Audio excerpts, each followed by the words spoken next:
इस वक्त मैं मौजूद हूँ भागलपुर के विधायक एवं इस विधान दल के नेता श्री अजीत शर्मा जी के आवास पे। सर, जो जदयू और राजद नए संसद भवन का बहिष्कार कर रही है, सर क्यों कर रही है सर? इस पे विस्तार से बताएं। देखिए, पूरी देश की जनता इसको देख रही है।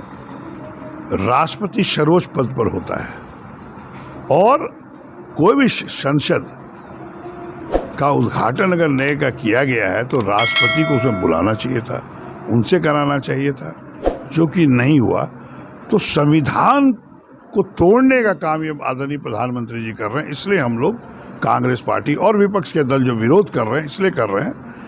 आप सम्मान अगर राष्ट्रपति को नहीं देंगे, यह देश की जनता बर्दाश्त नहीं करेगी और आपको 2024 के चुनाव में जवाब देगी। सर, सम्राट चौधरी जी का कहना था, उन्होंने बयान दिया कि जो बिहार में विधान परिषद का जो उद्घाटन मुख्यमंत्री आदरणीय नीतीश कुमार के टाइम में विस्तार हुआ था, नए संसद भवन का वहाँ निर्माण हुआ है। यहाँ नया विधानसभा का निर्माण नहीं हुआ है, यहाँ विधानसभा का विस्तार हुआ है। चूँकि कमेटियाँ के लोग जो 22-23 कमेटियाँ हैं, उसके लोग चेयरमैन जो उनको बैठने की जगह नहीं थी, इसलिए विस्तार किया गया है। वहाँ तो दिल्ली में है कि नए संसद भवन का निर्माण किया गया है और वहाँ विरोध इसलिए है। अब सम्राट चौधरी जी क्या बोल रहे हैं, भारतीय जनता पार्टी तो ऐसे ही बोलते रहती है, उनके बात पे मत जाइए। 2014 में आदरणीय नरेंद्र मोदी जी प्रधानमंत्री ने कहा था कि साहब 2 करोड़ युवकों को प्रत्येक वर्ष रोजगार देंगे। क्या एक भी युवक को रोजगार मिला? उस समय उन्होंने कहा था कि आदरणीय प्रधानमंत्री मनमोहन सिंह जी को महंगाई का मौसम तो नहीं आता है और आज महंगाई आकाश छू रहा है। स्मृति ईरानी जो आज मंत्री हैं, जब गैस का सिलेंडर 400 रुपये दाम था तो वो गैस को लेके कहती थी बहुत महंगा, आज 1200 रुपया, वो कोई जवाब नहीं दे रही है।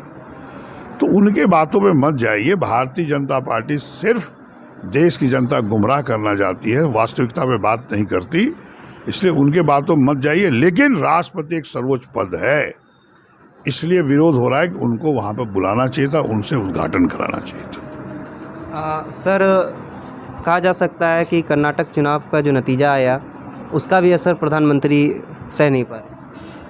नहीं, निश्चित तौर पर कर्नाटक क्या, अभी तो कर्नाटक अभी एक झांकी है। अभी तो मध्य प्रदेश, छत्तीसगढ़ सभी कांग्रेस चुनाव जीतेगी, क्योंकि देश की जनता ने 2014 में उनके बातों से गुमराह हुई। जो मैंने अभी कहा कि युवकों को रोजगार, महंगाई आकाश छू रहा है, सब बातें थी। 15-15 लाख रुपए ला के सबको खाते में देना, बहुत सारी बातें उन्होंने गचा, लेकिन एक भी उन्होंने काम नहीं किया।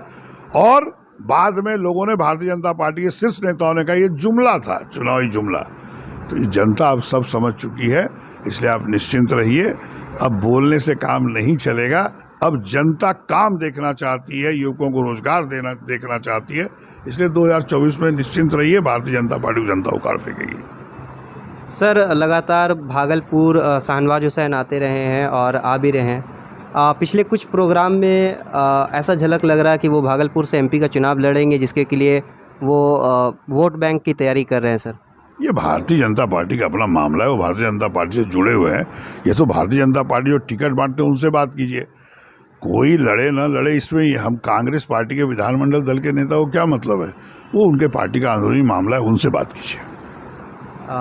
सर, हमारे चैनल से बात करने के लिए शुक्रिया। धन्यवाद।